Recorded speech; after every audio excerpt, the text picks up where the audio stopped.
Good morning mga kadods. Today is the 13th day ng Ramadan. Malapit na tayo sa kalahating buwan.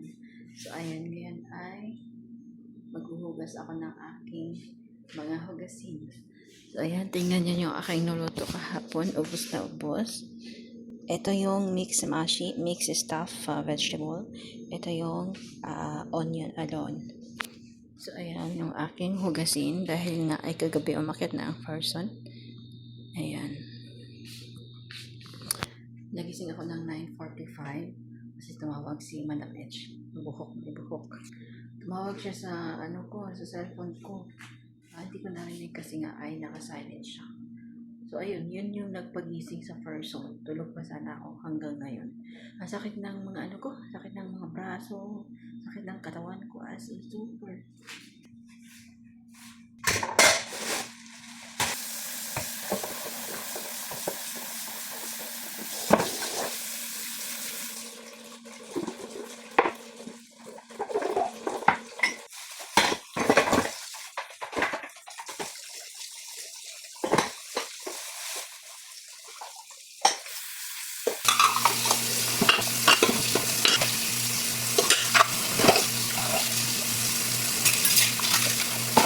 Good morning.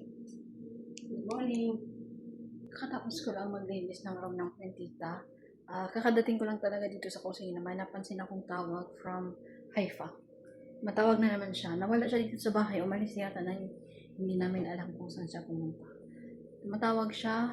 She want what? I don't know. Busy ang person dito sa bahay. Tapos siya labas-labas. Tapos tutawag-tawag. Ang gulo niya, no? May reklamo na naman. Merong mga natirang sambu sa mga kadudes. Ito mga person. Ako muna ay kakain.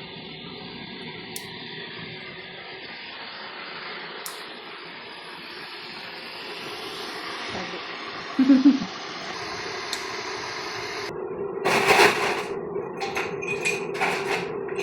Meron silang natirang bimto mga kadudes. Ayan. Meron akong ice. Ako ay iinom. Tagainom ng sobra, tagakain ng sobra. Huy! Ibang sambusa. Ano to, ready-made na to na binibili nila sa labas.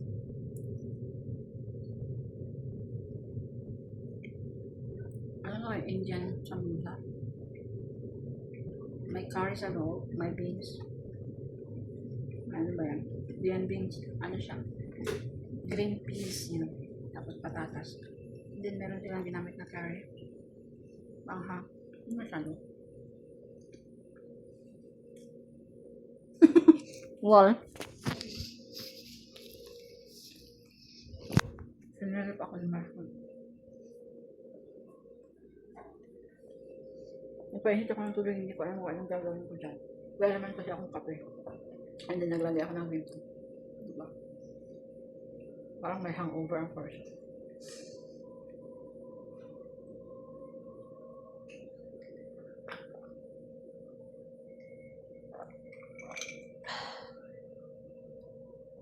So, pwede nang magdaro ulit. Uy, actually mga katis, hindi ko pa talaga alam kung anong lutuin ko ngayon. Ang sabi ng madamdamin ko, kakagising niya lang nung nabilis ako ng ulam ng kantita. Sabi niya, lalabas daw sila ngayong araw, mag-breakfast sa labas, pero ayaw niya at ayaw ng baba. So, hindi siya sure kung matutuloy yung 4 na tao dito sa bahay na mag-breakfast sa labas. Hindi siya sure, pero sure siya na silang dalawa ng baba ay dito lang sa bahay kasi yung baba nagkasakit 3 araw na hindi lumalabas. Hindi pumupunta ang masjid. Nagkakasakit siya kasi hindi niya kayang mag-fasting na straight. Pero pinipilit niya sarili niya. So, yun, nagkasakit siya. Giniginaw daw, may lagnat. Hindi kasi siya lumalabas ng kwarto ngayong araw. Nandun lang siya. Kagabi ko lang siya nakita kasi kahapon busy ako dito. Umaga, umalis kami dalawa ng tita. Pagbalik ko, hindi ko siya nakita. Nakita ko siya nung kainan time na nag-iftar na sila. Pagtapos na pumasok ulit siya sa kwarto niya. So, ayun, ngayon hindi ko pa siya nakita. Pray time na. Hindi pa rin siya lumalabas ng room. Ay, mga kalas na matawag na naman siya. Nagpaparedy siya ng pagkain. Nagpaparedy ng pagkain kasi hindi siya fasting. Pagawa siya ng steak na ginawa ko kahapon. Gumawa ko ng beef steak. And then, pagawa din siya ng patatas, french fries. So yun, maaga akong magluto ngayon dahil nga ay may hindi fasting sa family. May yata siya. May period ang person. O dito ng steak. Ayan. Ito na lang yung natira. Nabas ako ng coffee. Siguro dalawang piraso.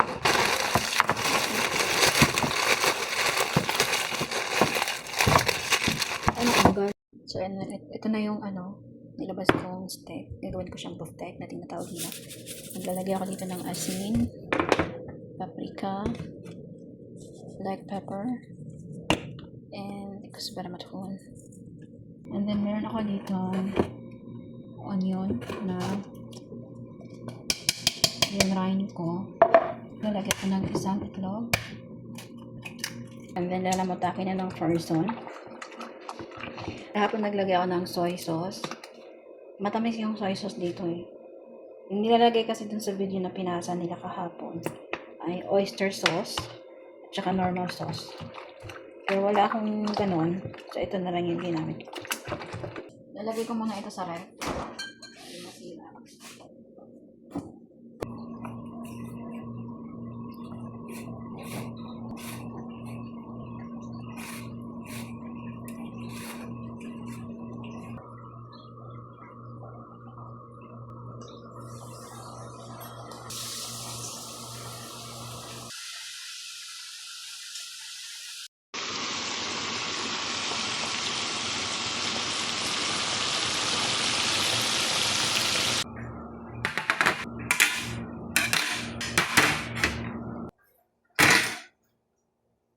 So,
yan mga kadas, natapos na yung aking makarona. And then, nakatapos na din ako ng full. Tapos, gumawa na ako ng coffee dahil nga ay 5:50 na ng hapon. Meron akong boiled egg dyan. And then, ito na yung natapos kong chicken to sa loob. Hindi ko alam kung anong tawag dyan. Basta chicken siya sa loob. Meron pa dito, natira. Gagawan ko si Maestro naman yan. Pagkatapos ko dito. After ng gawa, gagawa na din ako ng tea. At pagkatapos na, umpisahan ko ng fry ng sambusa. Mga katas, meron pa pala ako ditong isang recipe. Ito ay egg with kurat. I don't know what is kurat, but tinatawag nilang bell kurat. Ang gagawin ko dito is, parang ano siya, parang siyang spring onions, green onions, ganun. Pero hindi. Pero parang, hoy, ang gulo!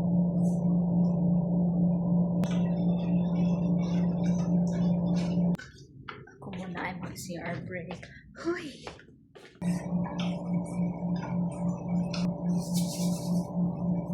I have here apat na egg.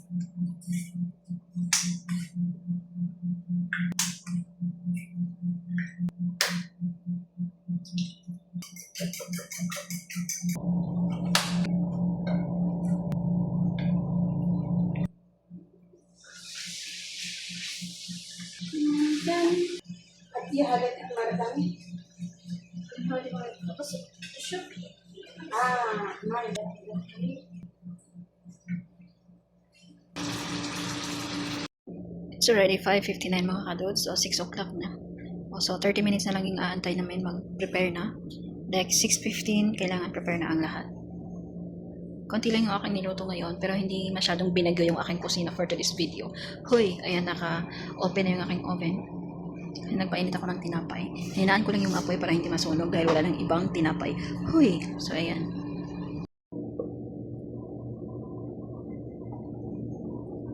Tapos may garnish pa yan na parsley mamaya. Ayan. Lagay ko na yung egg dito. Papainit ko na yung aking ito. Lulutuin ko na siya.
Ay, kuya.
Update sa ating kusina mga kadods. Ayan, hindi masyadong binagyo.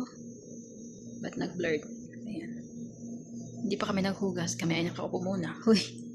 Update mga kadods. It's already 10:58. Yan ang gabi at ako ay nagutom. Namiss ko humigop ng mainit na sabaw. Ayun, pampagising ng ng tiyan. Natutulog ang tiyan. Ayan, gumawa ako ng Indomie soup.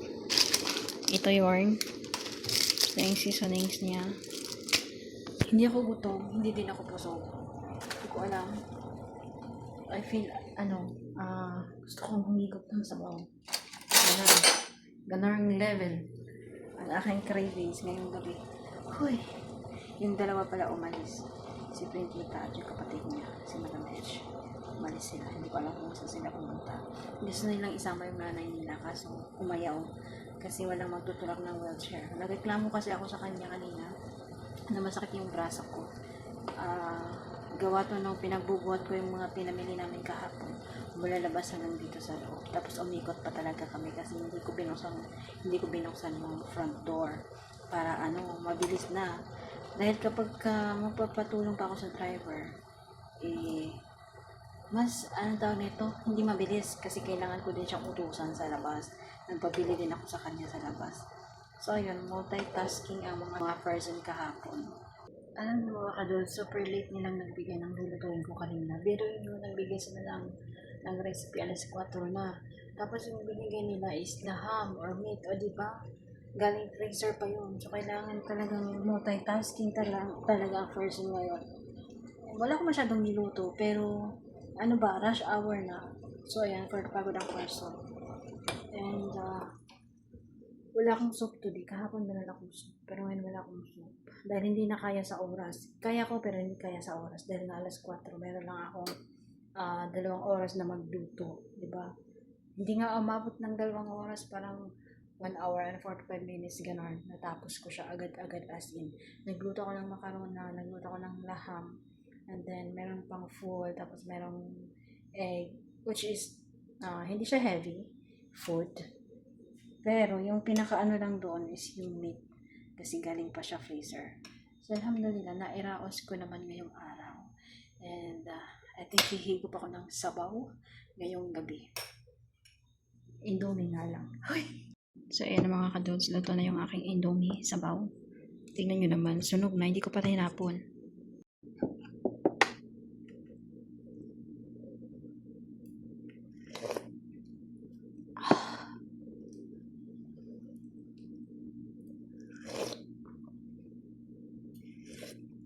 Alam niyo mga kadod, si Maison kanina pa siya umakyat. I think natutulog siya doon sa kwarto. Tapos hinayaan niya akong magtrabaho dito sa baba. Hoy! So ayan, alam niya kasi yung oras ng kabisihan ko. Kapag oras ng kabisihan ko, ayun, doon siya aakyat sa taas. Tapos bababa siya mamaya kapag feeling niya na tapos na ako dito sa kusina. Bababa siya, kukuha siya ng pagkain, tapos aakyat ulit. Tapos ayun, magsasarado na siya ng pinto. So, I don't have a problem of that kasi hindi naman ako ang amo. And, nagtatrabaho naman siya. Oras nagtrabaho naman sa araw. Nagtatrabaho naman siya. Pero sa ganitong oras, pag gabi na, mag-aano na siya. Para kasi pagod na pagod siya kapag ganitong oras na. Hindi ko alam kung bakit. Mas mabigat yung mga ginagawa ko kaysa mga ginagawa niya. But, sanay na ang person.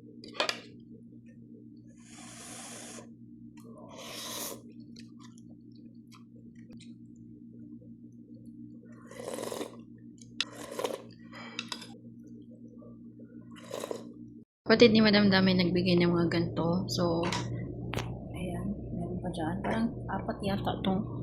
Merong square. Meron ding bilog. Ang gagawin ko lang dito is ikakabit ko lang itong napaka-cute na handle.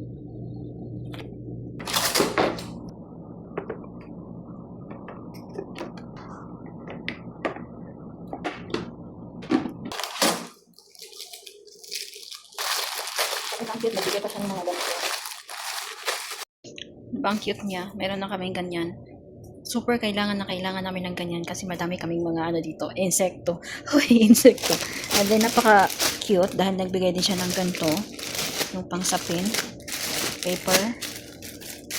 Ayan. Dahil wala kaming ganito. Puro kaming pagkain. So, mga kadods, update. It's already 12 o'clock in the morning. Morning na kaya alas 12 naman. Huy! So, ayan, umakit na ang person. Nakapag-freshen up na din ang person. Ayan, ready nang matulog. At magising ng maaga bukas. Huy! Kasi bukas ay Friday. And I hope wala akong masyadong gagawin or wala akong masyadong lulutuin bukas. Or sana, mag-breakfast sila sa labas. Huy, kaya pala mga kadods, late silang nagbigay ng lulutuin ko kanina dahil nga ay nagplano silang kumain doon sa labas. And then hindi natuloy, hindi ko alam kung bakit, kaya pinarush nila akong magluto ng kanilang pagkain. So ayun, inshallah mga kadudes, bukas ay mag-breakfast sila sa labas para naman ako ay makapagpahinga. Huy, nagikapoy na ang tagaluto. So ayun lang mga kadudes, bye!